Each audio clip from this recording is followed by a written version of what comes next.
I used to think family was the safest place. But then I realized that sometimes the people closest to you are the ones who push you away the most. I lost my father when I was 8, but it turned out that wasn't the biggest loss of my life. What truly broke me was how quickly my mother filled that void, not with love, but with a stranger. My father passed away after a long illness. When he was alive, he was the only person in the world who made me feel unconditionally loved. He used to call me the little light of our family, always lifting me onto his shoulders and spinning me around when he came home after a long day at work. But those happy days ended too soon. One autumn morning, I woke up to find my mother sitting motionless on the chair, eyes red, hands clutching the death certificate, and from that moment on, my world completely changed. At first, I thought my mother would grieve for a long time. But just a few months later, she brought a new man into our home. His name was Victor.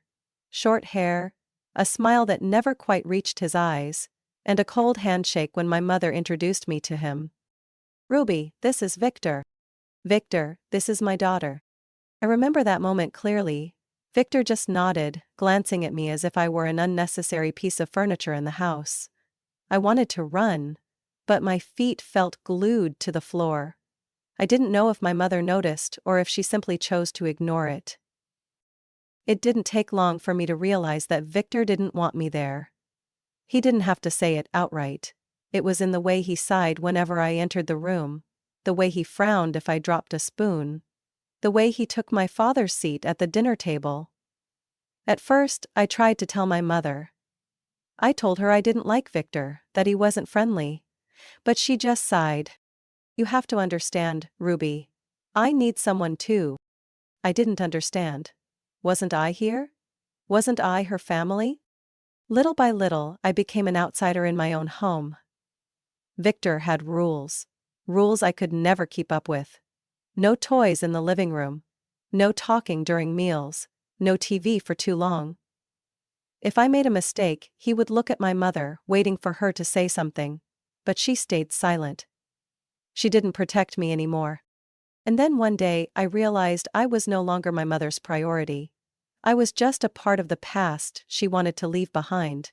I quickly learned one thing: Victor always had something to complain about when it came to me. If I sat in the living room, he said I was in the way. If I went to my room, he said I wasn't trying to be part of the family. If I forgot to clean something, he would shake his head and look at my mother as if I were some enormous burden she had brought into his life. At first I tried to follow every rule. I cleaned up right after eating. I tried not to make noise. I nearly disappeared in my own home. But nothing ever pleased him. And my mother? She said nothing. I remember one winter evening. We were having dinner, a tense meal as usual. I kept my hands away from the table's edge, trying not to draw any attention to myself. But then, just one moment of distraction, and I accidentally knocked over my glass of water. The water spilled across the table, running toward Victor. He pushed his chair back, standing up, his eyes burning with anger. "Ruby, can you be more careful?" His voice was sharp, cutting through the air like a blade. I'm sorry," I stammered, my hands trembling as I grabbed a napkin to clean it up. Victor crossed his arms, looking at me as if I were completely useless. "Sorry doesn't dry my pants, Ruby. How many times now? You're always this clumsy." I looked at my mother, hoping she would say something. Just one word, just once. I wanted her to stand up for me. But she stayed silent, setting her fork down and staring at her plate. Something inside me broke. That night, I heard them arguing in their bedroom. "You need to teach that girl some discipline. I can't live like this." Victor's voice was sharp. "You're being too harsh. She's just a child." "A child?" "She's 8, Sarah. She's not a baby you can coddle anymore." "I'm serious. If you can't make her grow up, then I will." I didn't hear my mother argue back. In the months that followed, I felt like I was living in a box that kept shrinking. Everything I did was wrong. Every mistake was magnified. And then things got worse. My mother got pregnant. When she told him the news, I saw Victor smile for the first time. A real smile. But it wasn't for me. "That's wonderful, Sarah," he said, his voice filled with excitement. "We're going to have a real family." A real family. Those words stabbed straight into my heart. Wasn't I part of this family? But then I realized Victor had never seen me as family. When my baby sibling was born, I tried to love them. A tiny, innocent baby. They didn't deserve the same coldness I had endured. I wanted to believe that their arrival would bring us all closer. But Victor only grew more irritated with me. He snapped more often when I was near the baby. One night, I overheard a conversation I wish I had never heard. "Sarah, we can't keep doing this. Not this again. The baby needs everything, money, attention. And Ruby? She's not even my child. I can't keep spending money on a kid that isn't mine." "Victor. You know I'm right, Sarah. It's time to think about our future, our real family." My mother didn't say anything at first. Then she sighed. "Where do you think we should send her?" I felt my whole world collapse. The day I left home, it was colder than usual. My mother didn't hug me, she didn't cry. She didn't try to comfort me. She just stood there, gripping the straps of her purse like she wanted this to be over quickly. Victor didn't even bother coming to the door. The one who took me away was Aunt Margaret, my mother's younger sister. I didn't remember much about her, except that she visited during the holidays, always dressed neatly, and never laughed for too long. As I climbed into her car, my mother said just one thing. "Listen to your aunt." Then she turned away. I sat in silence the entire ride. Aunt Margaret drove without saying a word, only adjusting the rearview mirror from time to time. When the car turned onto a narrow road and stopped in front of a house with a white picket fence, I realized that everything was about to change forever. Aunt Margaret opened the car door and looked at me sternly. "Ruby, get out." Slowly, I stepped out, pulling my small suitcase behind me. "There are a few rules in this house," she said, her voice devoid of emotion. "No laziness, no backtalk, no complaints. If you follow the rules, things will be easier." I just nodded. "Speak up." "Yes, Aunt Margaret." Aunt Margaret wasn't one to yell, but every word she spoke felt like a weight pressing down on my chest. On my first day, I made a mistake. I forgot to wipe the dining table after dinner. Aunt Margaret didn't shout, but her stare sent a chill down my spine. In this house, everyone has responsibilities. If you don't learn discipline, there's no place for you here. Silently, I grabbed a cloth and wiped the table. The following days weren't any better. Aunt Margaret had a long list of things I wasn't allowed to do. No leaving my bedroom door open too long. No sitting idly before finishing homework. No asking for help unless I had tried at least 3 times on my own. The worst part was school. If I got a B, Aunt Margaret would place the test on the table, cross her arms and say, "Isn't good enough. If you don't try harder, then your mother was right to send you away." Every time I heard those words, I felt smaller, as if I truly was a useless child nobody wanted. But I didn't cry. I understood that here, crying wouldn't change anything. Gradually, I learned to stay quiet, learned to hide my emotions, learned to disappear from my own life. I didn't know how long I had been holding it all in. Didn't know how many nights I had lain awake, staring at the ceiling, wondering if my mother ever thought about me. But I remember the exact moment I couldn't take it anymore.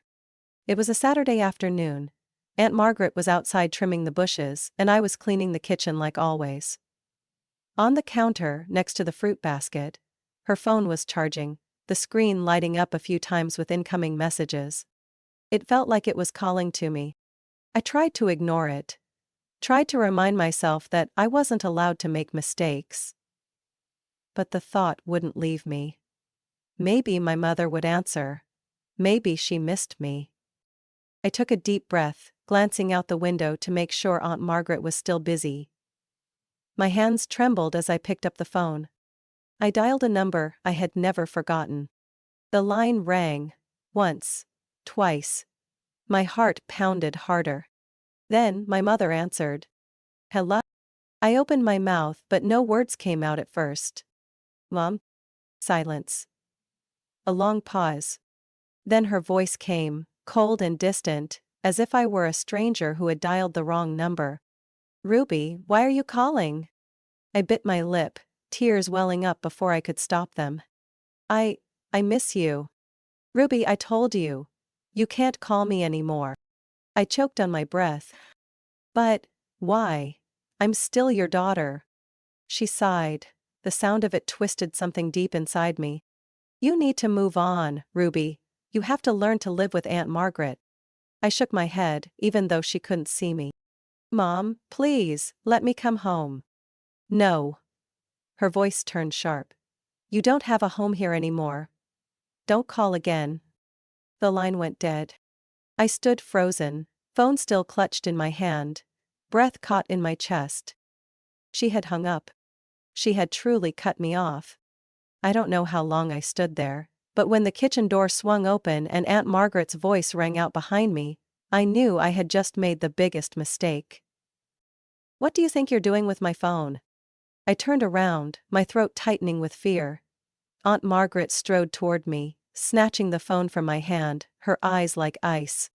She scrolled through the call history, then scoffed in disgust. You stupid girl, you still don't get it, do you? I clenched my fists trying to hold back my tears. My mom, she's just angry. Aunt Margaret let out a short, bitter laugh, but there was no amusement in her eyes. Angry? No, Ruby, she abandoned you. You're not her problem anymore.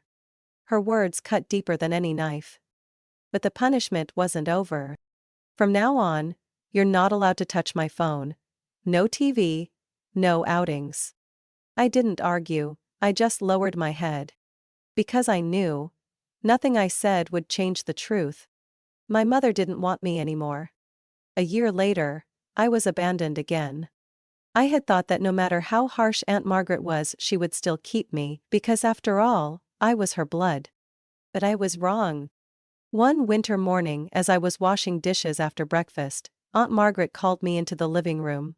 She sat upright in her chair, hands clasped together, her gaze as cold as ever.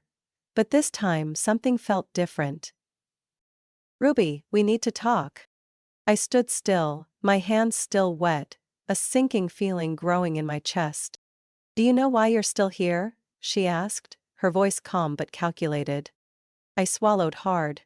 Because my mom sent me here. Aunt Margaret gave a slight nod. That's right. And she also sent money to take care of you. My heart sank. I knew I was about to hear something I didn't want to. But she stopped. There hasn't been a single payment since last month. It felt like the ground had been pulled from beneath me. You mean, I stammered. Aunt Margaret crossed her arms. No money means no reason to keep you here. Those words cut deeper than all the insults I had endured over the past year. So, that was all I was to them, just an expense? Nothing more? Nothing less? I fought back tears, my voice unsteady.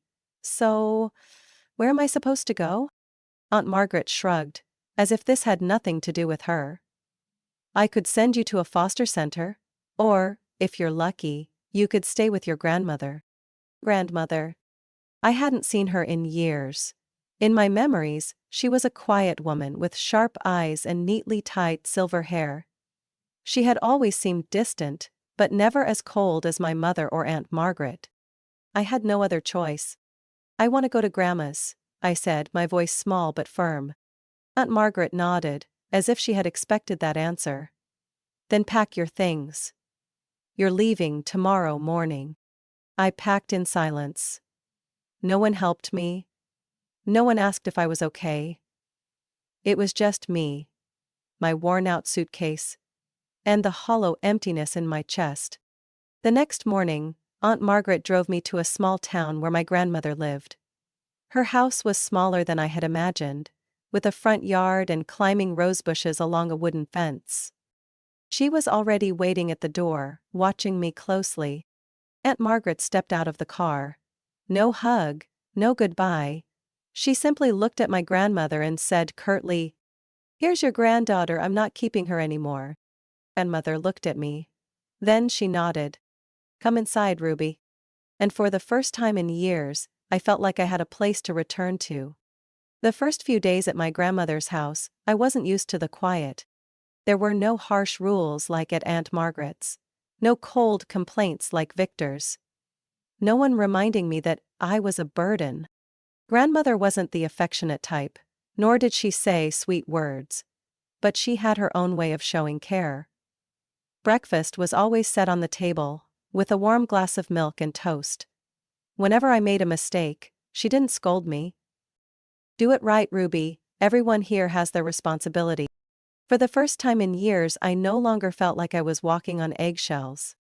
One evening, about 3 months after I moved in, she called me into the living room. A stack of papers sat on the table. I sat down, looking at her in confusion. She pushed the documents toward me. "I want to adopt you, legally." I froze, my heart skipping a beat. "But why?" I asked, my voice barely above a whisper. "I'll be fine. You don't have to." "I know you're strong, Ruby," she interrupted. "But being strong doesn't mean you have to be alone. I don't want anyone deciding your fate, again." She looked at me, her gaze firm yet warm. "I am your family. And I'll prove it in the most official way." I couldn't stop my tears. But this time, they weren't tears of pain. After officially becoming her adopted daughter, I set a goal for myself. I would never make her regret choosing me.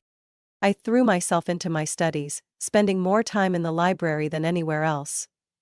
Grandmother never pressured me to be at the top of my class, but she always reminded me, "You don't study for grades, you study for the life you deserve." She was the first to notice my passion for science. When I told her I wanted to pursue medicine, she simply nodded. "Then study even harder." And I did. I spent hours every night reading, practicing, preparing for college entrance exams. When the acceptance letter from a prestigious medical school arrived, along with a scholarship, I screamed so loud that Grandmother pretended to go deaf. "Well done, Ruby," she said, her eyes filled with pride.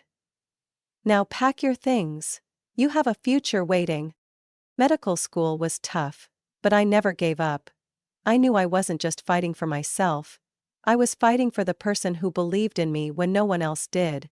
Years later, as I stood in a hospital, holding my oncology degree in my hands, I finally understood.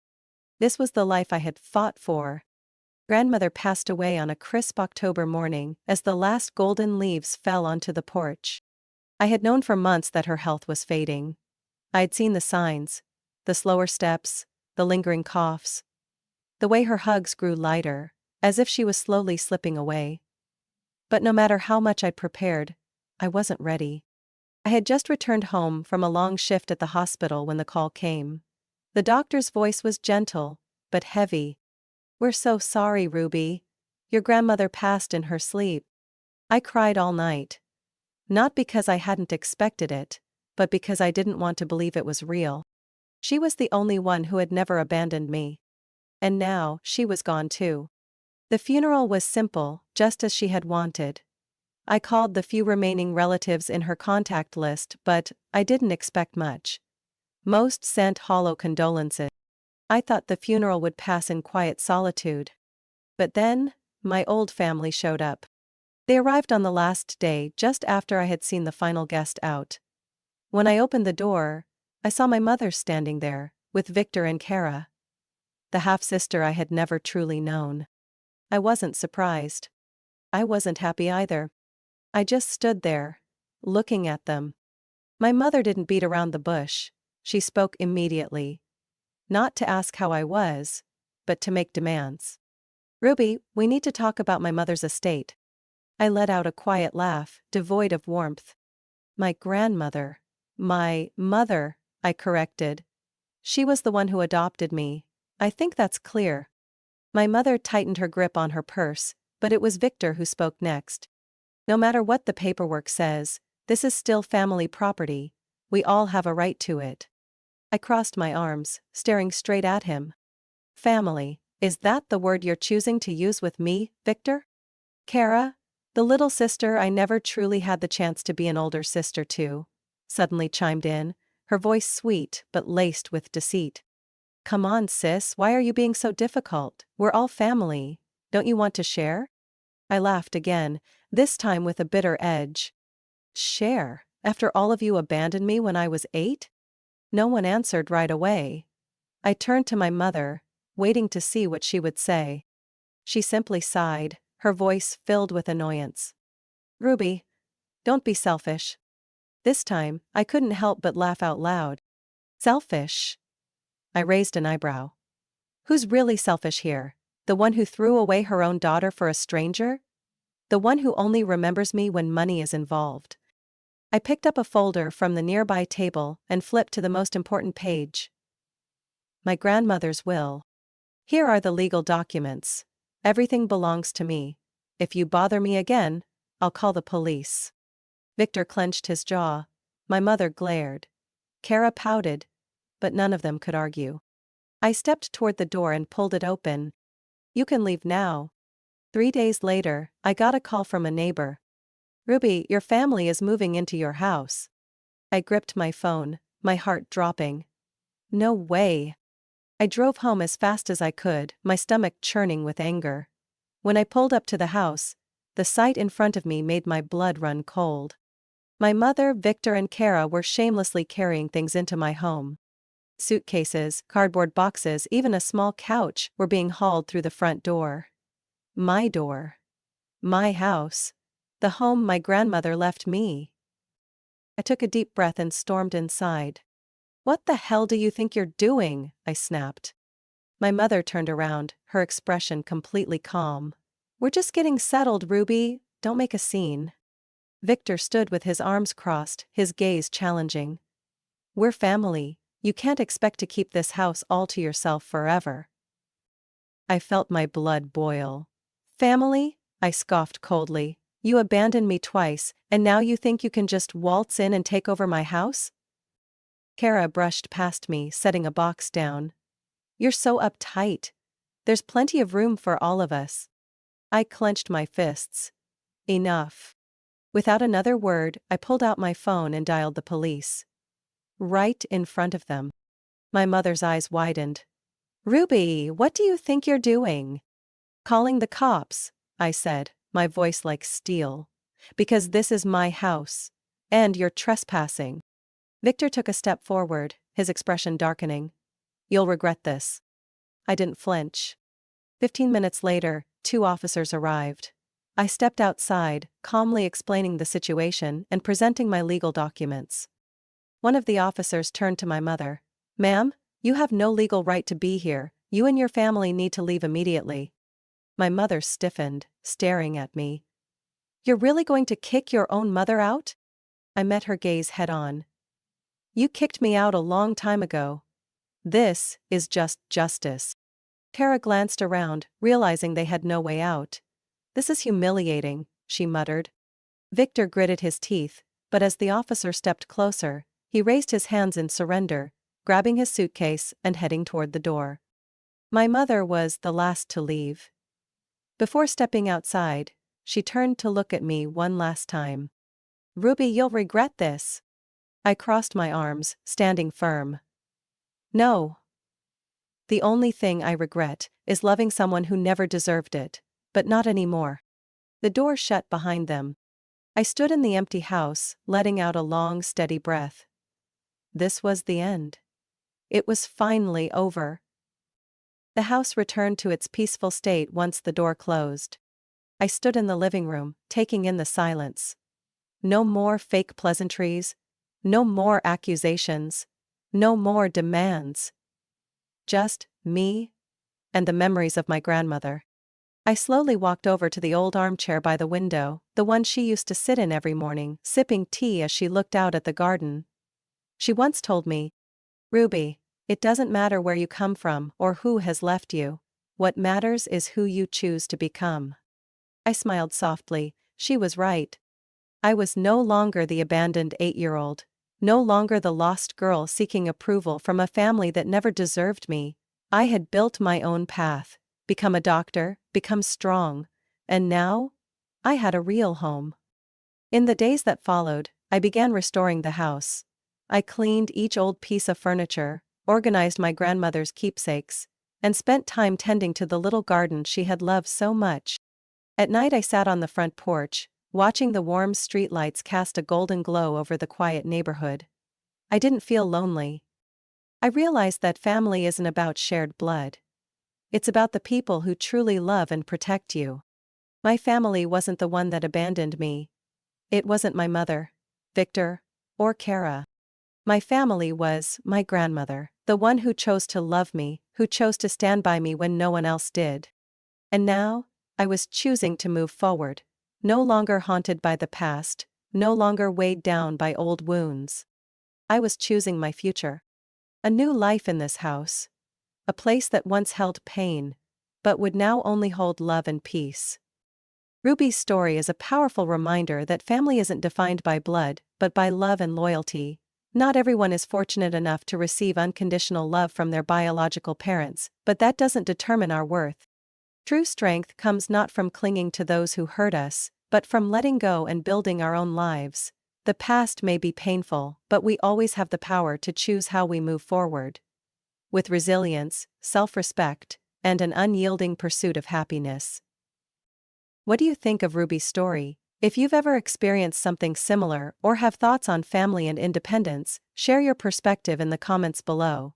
And don't forget to follow the channel for more meaningful stories about life and family.